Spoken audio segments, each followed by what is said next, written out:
राधे राधे। जय जय श्री राधे। श्री हरिवंश राधा वल्लभ लाल की जय हो। सभी संतों हरि भक्तों की जय हो। आज के आनंद की जय हो। युगल जोड़ी सरकार की जय हो। सभी संतों हरि भक्तों की जय हो। जय श्री राधे। पूज्य गुरुदेव महाराज की जय हो। भगवान विट्ठल की जय हो। सभी संतों हरि भक्तों की जय हो। पांडुरंग नरेश की जय हो। जय श्री राधे।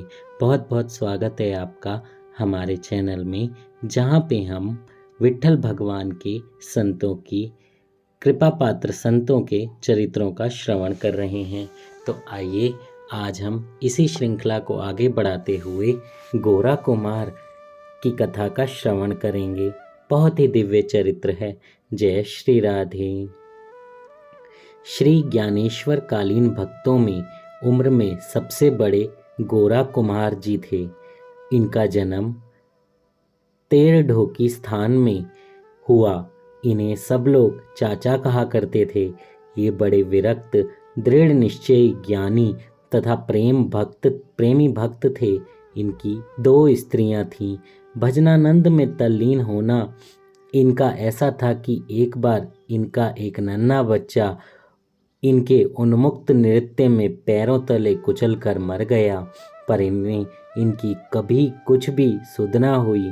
ये कथा आप लोगों ने बहुत बार सुनी होगी, और नहीं सुनी तो मैं छोटा सा बता देता हूँ थोड़ा सा, कि गोरा कुमार जी भक्ति में इतने मग्न थे कि वो विट्ठल विट्ठल गाते हुए विट्ठल विट्ठल विट्ठला पांडुरंग विट्ठला। उनका छोटा बच्चा था जो रेंग रेंग कर चलता था। रेंगना मतलब जब घुटनों के बल बच्चे चलते हैं, तो वो पिताजी की आवाज़ सुन के रेंगते रेंगते वहाँ तक आ गया, और उनके जो वो मिट्टी गूंथते थे पैरों से, और वो मिट्टी गूंथते रहे, आंखें बंद करके विट्ठल विट्ठल गाते रहे, और वो बच्चा उस मिट्टी में लुढ़क गया और उसके बाद उनके पैरों के नीचे आ गया। वो अपने भजन में इतने मग्न थे कि वो भूल ही गए कि कुछ मेरे पैरों के नीचे आ रहा है, और वो बच्चा मर ही गया। पर देखिए भगवान की कृपा और उनकी भक्ति का फल देखिए, उन्होंने उस बच्चे को जीवित भी किया, परंतु उस पराकाष्ठा को देखिए, उस भजन को देखिए, कितना मग्न भजन। भगवान के अलावा उन्हें कुछ भी सुध नहीं। हमारा भजन, जब हम भजन करने बैठें तो हमें यही सुध हो कि हम भगवान के हैं, भगवान हमारे हैं, दूसरी कोई सुध ना हो। भगवान आपका कभी बुरा नहीं करेंगे। इसके आगे का श्रवण करते हैं। जब उन्हें कुछ भी सुध नहीं रही तो इससे चिढ़कर इनकी सहधर्मणि संती ने इनसे कहा, अब आज से आप मुझे स्पर्श ना करें। तब से इन्होंने उन्हें स्पर्श करना सदा के लिए ही त्याग दिया। संती को बड़ा पश्चाताप हुआ, बड़ी चिंता हुई कि इन्हें पुत्र अब कैसे हो और कैसे इनका वंश चले। इसलिए उन्होंने अपनी बहन रामी से इनका विवाह करा दिया। विवाह के अवसर पर ससुर ने उन्हें उपदेश दिया कि दोनों बहनों के साथ एक सा व्यवहार करना। बस इन्होंने नवविवाहिता को भी स्पर्श ना करने का निश्चय कर लिया। एक रात को दोनों बहनों ने इनके दोनों हाथ पकड़कर अपने शरीर पर रखे। इन्होंने अपने इन दोनों हाथों को पापी समझकर काट डाला। इस तरह की कई बात इनके विषय में प्रसिद्ध हैं।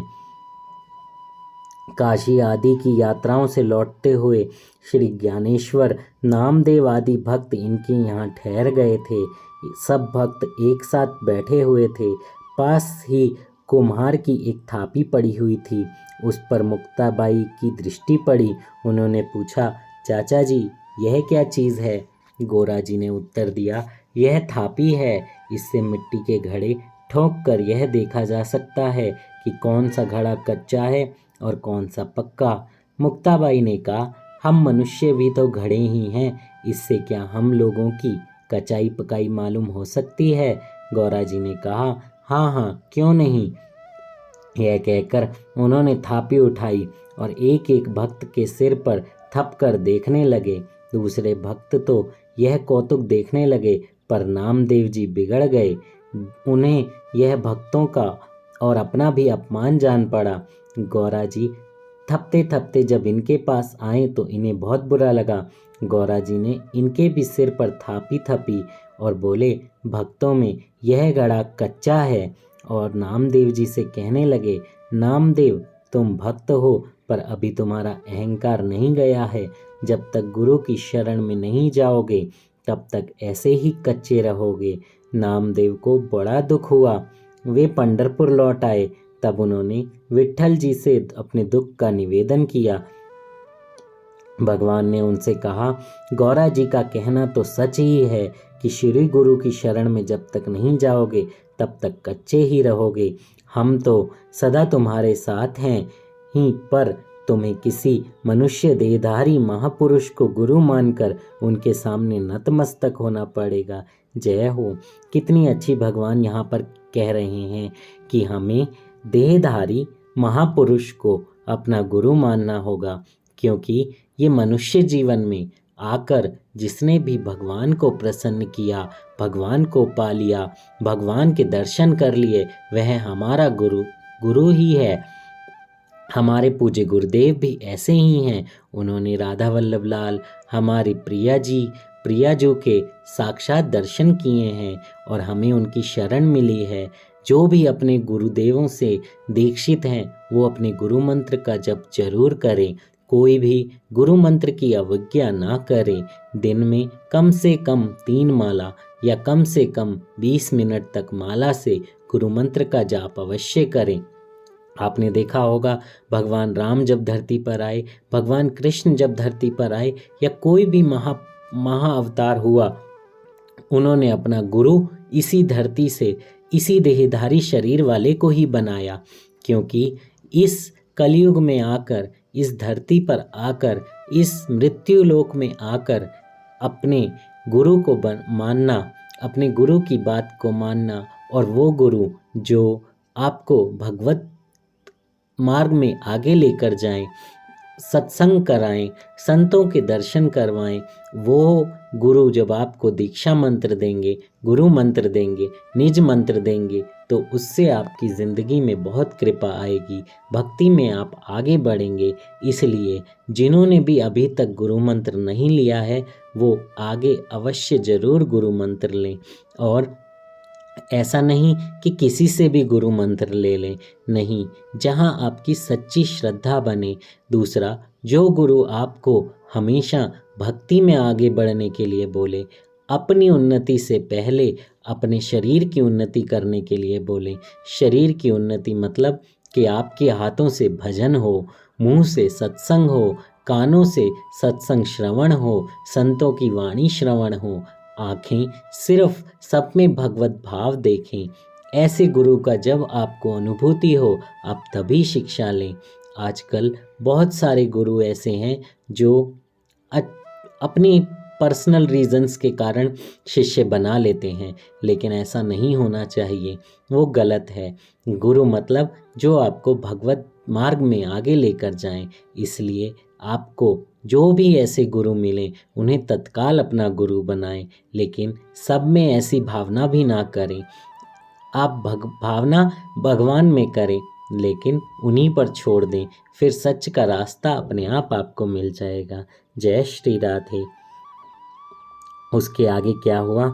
उसके चरणों में अपना अहंकार लीन करना होगा, यानी गुरुदेव के चरणों में उन्होंने बोला कि गौरा जी ने जब नामदेव जी को कहा कि आपको जाना होगा, तो उन्होंने पंडरीनाथ से अपना दुख बताया। तो पंडरीनाथ ने भी कहा कि गुरु के चरणों में जाकर ही तुम्हारा अहंकार लीन होगा।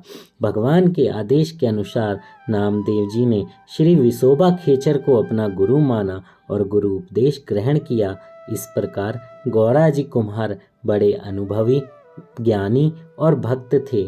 ऐसे ही गौरा कुमार जी के जीवन की बहुत सारी लीलाएं हैं जो आप सुन सकते हैं। अगर मुझे और लीलाएं मिलेंगी तो मैं ज़रूर आपको सुनाने की कोशिश करूँगा। आज की कथा को हम यहीं विश्राम देते हैं। जय श्री राधे। गौरा कुमार जी के जीवन से हमें यही सीखना है कि कैसे आपको सच्ची भक्ति करनी है। ऐसी भक्ति करनी है जिसमें आप संसार को पूरी तरह भूल जाएं, अपना शरीर तक भूल जाएं, अपना मन सिर्फ भगवान श्री कृष्ण के चरणों में, श्री पंडरीनाथ के चरणों में, श्री विट्ठलनाथ के चरणों में, भगवान राधा वल्लभ के चरणों में, हमारी राधा रानी के चरणों में लगाते हुए नाम जप करें, सत्संग करें, कीर्तन करें, कथा श्रवण करें, लेकिन ऐसी भक्ति करें कि सिर्फ उस टाइम पर आप हों और भगवान हों, मन में इंद्रिय तृप्ति के लिए कोई बात नहीं हो। जय श्री राधे। श्री हरिवंश घोरा कुमार जी के जीवन को अपना आदर्श मानते हुए आप भक्ति में आगे बढ़ें, आपका कल्याण होगा। श्री हरिवंश। जय श्री राधे। श्री हरिवंश। जल्दी से चैनल को सब्सक्राइब करें, बेल आइकन भी दबाएं, शेयर भी करें और जल्दी से सभी लाइक बटन भी दबा दें। कमेंट में भी मुझे बताएं कथा कैसी लगी। जय श्री राधे।